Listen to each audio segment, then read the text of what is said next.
Have you ever heard of divorce papers being filed without consent? I had heard of it, but I always thought it was something that wouldn't concern me. I was glad I divorced someone with no money and sickness. That was until I received such an email while hospitalized due to the stress from my husband's infidelity. It was only after this that I, having divorced as I had hoped, took what I had in hand and headed to the bank immediately after being discharged, all to make my former husband, an elite bank employee, pay for his infidelity. My name is Courtney. I am a handmade artist married to Tom for 6 years. We were happy together, having met as colleagues at the bank, but recently, our marriage had been strained for about 6 months. Tom began coming home late and became glued to his phone at home. He used to talk on the phone inside the house, but then he started going out to the car to talk. Suspecting an affair, I decided to hire a detective agency after much deliberation. It cost some money, but I thought it would be worth it for peace of mind. A month after hiring them, I found out about Tom's affair. His lover was a woman named Michelle, a teller at the same bank. From the report, it seemed she continued to approach Tom even knowing he was married. The report included photos of them entering a hotel, kissing on the street, and enjoying meals together. I couldn't give up on Tom. I believed his affair was just a moment of folly, and that he would return to me. Wanting to be an even better wife, I changed my hairstyle, put on makeup, cooked with more effort, and always smiled. But all my efforts went unnoticed, and the days when Tom wouldn't touch his food increased, pushing me into deeper stress. I had resolved not to confront him, but seeing him leave the house happily on the phone every day made it impossible to hold back. You seem busy lately, getting a lot of calls. Is work so demanding that you need to handle it even after you come home? I asked. Yeah, you quit the bank to marry me after working there for about 2 years, right? You might not understand, but it's a busy season now. It's easy for you, isn't it? No busy season, no earnings, just a leisurely life as a handmade artist, Tom replied, laughing in a way that seemed to mock me. I was shocked by his behavior. The Tom I knew before would never have said such things about my work, nor would he have laughed at me through his nose. He used to praise the pieces I made and supported me through my late-night work sessions. You don't have to say it like that. I might not be as busy as you, but I take my work seriously. I'm not living leisurely at all. I don't know how much you're earning, but it's definitely less than me, right? I'm paying half of everything: rent, utilities, living expenses, so you can live. It's tough being a woman with no earning power. You wouldn't survive if I divorced you, he continued. What kind of thing is that to say? I make enough to cover my share, but that's not the point right now. What do you want? To divorce me? Unable to control myself after hearing the word divorce from Tom, I started crying uncontrollably. Tom sighed annoyed and left the living room, telling me not to cry over every little thing. Tom's attitude towards me became even colder the next day. He completely ignored me, not even meeting my gaze. Despite the situation, I kept wondering how we could go back to being the happy couple we once were, putting immense stress on myself, leading to sleepless nights and spontaneous tears. Unable to bear it alone, I met with my high school friend Sophia for advice. Sophia, still single, was a successful career woman. I tearfully shared my feelings with her, feelings that I couldn't share with anyone else. Tom is completely infatuated with that woman, Michelle. He comes home later and later. I don't know what to do anymore, I said. Do you still love your husband, Courtney? Do you want to get back to how things were before? Sophia asked. I honestly expressed my feelings. It's stupid, but I still love him. I don't want to give up, but everything is so hard, I replied. Just then, I started coughing violently and bent over. I've had asthma since before, and it had worsened due to the stress from my relationship with Tom. I took out my inhaler, but I was coughing so much that I couldn't inhale at all. The relentless coughing made me suffer unbearably. Unable to remain seated, I collapsed onto the floor. Courtney, are you okay? Please, someone, call an ambulance. Sophia called out to me desperately, but I couldn't respond and lost consciousness. When I woke up, I was in a hospital bed. Courtney, thank goodness you're awake. Are you okay? Can you understand me? When I looked toward the voice, I saw Sophia with tears in her eyes, attempting to speak cautiously. I managed to utter thanks despite coughing, expressing my gratitude with just a single word. Sophia nodded while crying and immediately pressed the nurse call button to summon a nurse. Then the attending doctor arrived and explained that due to the severity of my asthma symptoms, I would need to be hospitalized for about a week. With nothing prepared for a sudden hospitalization, Sophia bought me a hospital admission set from the shop and filled out the necessary paperwork. I tried to inform my husband about my hospitalization, but couldn't reach him. Sophia tried calling Tom's cell phone, but he didn't answer. Considering contacting my workplace, I hesitated, fearing their reaction. Eventually, Sophia helped me draft an email, which she sent on my behalf. Sophia stayed until the end of visiting hours and then left. I drifted in and out of sleep due to the medication, constantly checking for any messages from Tom. The first message from him came at 1:00 a.m. If you're hospitalized, there's nothing I can do. I'm busy with work, so I won't visit you. Upon reading that email, I felt truly sad, hurt, and miserable. It wasn't just that Tom said he couldn't come because he was busy, but that he wouldn't come at all, which made it clear to me that he no longer had any love for me. I thought I shouldn't cry, but tears came uncontrollably beyond my will. I didn't reply to the email and just cried until morning. 2 days passed. Tom didn't visit, but Sophia diligently showed her face after work. That's great. You look a bit better. Are you able to eat? I brought your favorite novel, she said. Sophia's lively visits and smiles saved me. I can't thank her enough. Thank you. I'm feeling quite good today. My cough has settled down a lot. The doctor said he'd consider discharging me in about 2 more days. Sophia was really happy and planned for us to go out and eat something healthy after my discharge. As Sophia and I were discussing where to go, I received an email notification. Glad I divorced a broke, sick person. Reading the email from Tom over and over, I couldn't understand its meaning and just froze with my phone in hand, my heart racing and my mind in turmoil. You don't earn much, do you? Falling sick without doing any serious work. Don't make me laugh, wife. Lottery a big failure.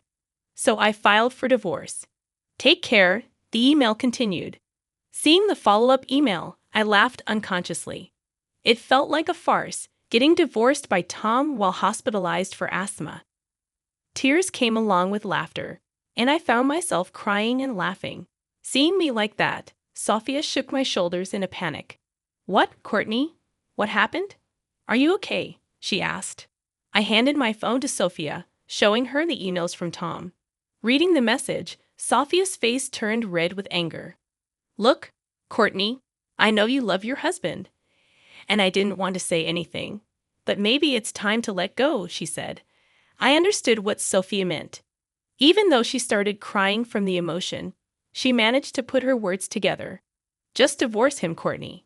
You need to take care of yourself. No matter how much you love him, sorry to be blunt, but you can't be happy with such a crappy man, Sophia said, looking sorry, knowing it was not her place to meddle in marital affairs. But I smiled back at her. It's okay, really. I knew it deep down that it was impossible to continue, but I lacked the courage to divorce, always looking away. But it's over now. I'll divorce Tom when Tom brought up divorce. I was afraid of the separation. I still loved Tom and was scared of how others would react to our divorce. But once I made the decision myself, the fear of divorcing somehow disappeared. I think it's because I could finally think, enough, let's give up. That's the way to go. Let's do it. Let's enjoy being single again. Together, yeah, I added, feeling a surge of relief. Ah, I feel so much better. Thank you, Sophia. Having you here, I'm really grateful, Courtney. You're my precious friend, of course, Sophia reassured me. But then Sophia's expression shifted as she asked, Wait, but how did he manage to file for divorce? Where's your signature? When I explained that we had prepared divorce papers just in case when we got married, she grew visibly angry. I see. So he just pulled those out, filled in his part, and submitted them. It might not be a forgery, but it's still appalling, she remarked. I was afraid of being divorced by Tom in such a state, so I had hidden them in the room. He probably found them and submitted them. Now I'm actually glad he did it. I couldn't decide to divorce Tom because I still loved him. But now it's different. As Tom's feelings for me have vanished, so have mine for him. I'm not foolish enough to keep loving someone who does this to me, I explained. Tom still sent one-sided messages like, "You probably don't have any property, and I don't want to give you any of my money, so we're not dividing any assets. The house is in my name, so get out. I'm being kind by giving you until the end of the month. I don't want to bump into you, so I won't return until after the month is over. Make sure you clean the room before you leave." Honestly, at this point, I was in a state of disbelief. What is this guy even thinking? I laughed again, showing the email to Sophia. "Look, Sophia, now I've lost the house too. What should I do? Going back to my parents is too far. I had no intention of staying in that house, and there were my valuable handmade parts to consider. Transporting them would probably fill an entire room. The right size, security, rent. Could I find a perfect place that quickly?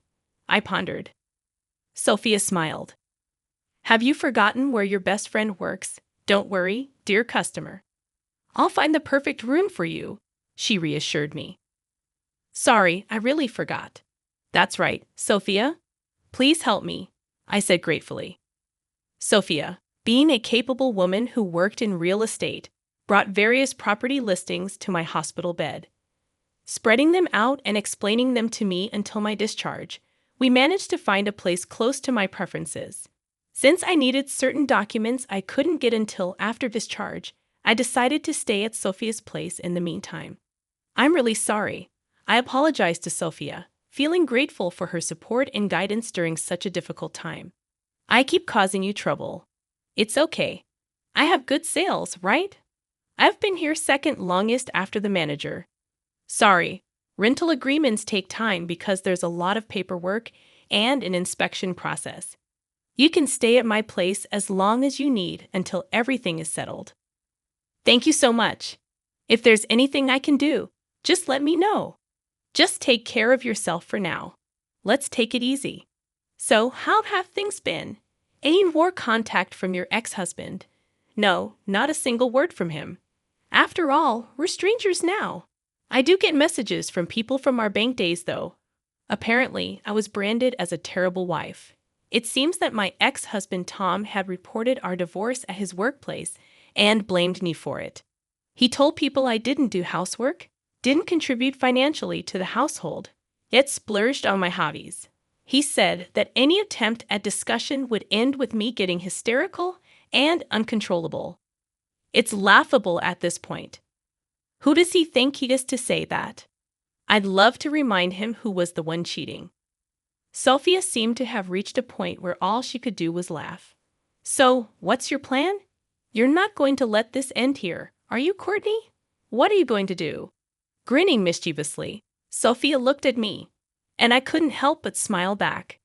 There was no way I was going to let this end here. Tom had his turn doing whatever he pleased, but now it's my turn. Of course, I have no intention of holding back against a man without sincerity and a woman who meddles with a married man. I have quite a few things in mind, so look forward to it. Just you wait, both of you. Enjoy your peaceful newlywed life while you can. I had already started planning my revenge against the two of them. 2 days after my successful discharge, Sophia drove me straight to the bank where my ex-husband Tom and his new wife Michelle were. Upon entering the bank, I saw Tom in the back. It had been a while since I last saw him. About a month and a half had passed since I was hospitalized, and he filed for divorce. I thought I would be furious seeing him, but I wasn't. Then, looking for Michelle at the counter, there she was, sitting there with a composed face. Although she had taken my husband away, I took a number and waited for my turn. Fortunately, I was called to Michelle's counter. She greeted me with a welcome, and I responded with a smile.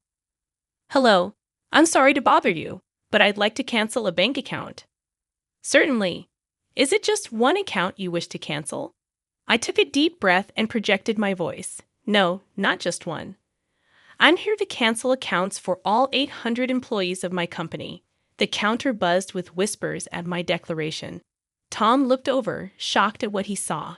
He seemed to want to say something, his mouth opening and closing. All 800 accounts. Michelle was flustered at the counter, and I couldn't help but feel a surge of laughter. Canceling 800 salary accounts would be a significant loss for the bank. It's not just about losing deposits. With interest rates being low, banks count on transaction fees and salary transfer fees for their profits. Losing that is a big deal. Yes, all of them, please. Proceed, I said as I handed over the corporate account documents. I made my request. What the hell are you doing, Courtney?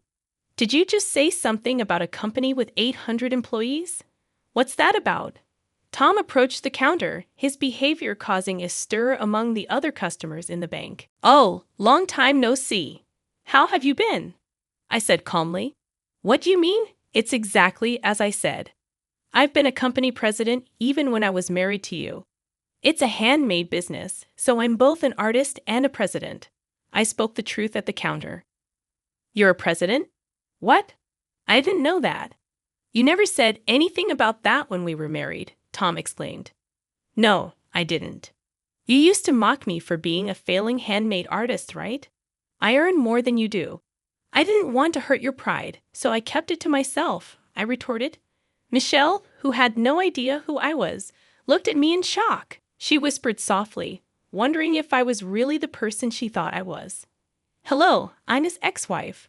Please proceed with the cancellation quickly, I said firmly. Tom and Michelle were frozen, not knowing how to react to the unexpected situation.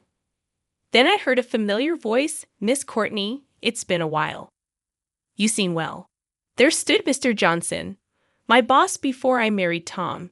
He was a strict person, and many of my peers found him difficult, but I liked him. He was as strict with himself as he was with others. Mr. Johnson, it's been too long. You look well too, I replied, momentarily forgetting why I was there, happy to see Mr. Johnson. Yes, I'm doing well. Tom told me about the divorce, and I've been worried about you. It seems you've been through a lot. How about we talk in the back room while we wait? Mr. Johnson suggested. Of course. These two and I will be there, I replied, glancing at Tom and Michelle. Mr. Johnson's gaze was sharp. It was probably about my divorce and Tom's remarriage to Michelle. Their faces, which were red a moment ago, turned pale. They seemed to be having a busy day changing colors like that. I don't mind at all. I'd love to catch up with Mr. Johnson, I said, smiling. Great, let's go to the reception room on the 3rd floor. You too, come along, Mr. Johnson said. We headed to the 3rd floor where the customer reception room was located. Mr. Johnson opened the door for us, and we entered into our seats. It's really been a long time, Mr. Johnson. I feel regret for meeting under these circumstances, I said honestly, and Mr. Johnson smiled back. No worries. I was surprised by the situation, but I'm glad to see you're doing well. I was shocked to hear about the divorce from him, and even more so about his quick remarriage, Mr. Johnson said, glancing at Michelle and continuing, and I don't believe the divorce was your fault, as he claimed. Wait a minute, Mr. Johnson. Are you implying that we're to blame? Is that not the case, if I'm wrong? Tom interjected. I apologize, but you see, I've taught her about work for several years. She was always the most meticulous, organized when it came to cleaning. And if I recall correctly, she used to bring homemade lunches every day, right? Mr. Johnson asked me. His precise recollection of these details from years ago made me feel appreciated for my efforts.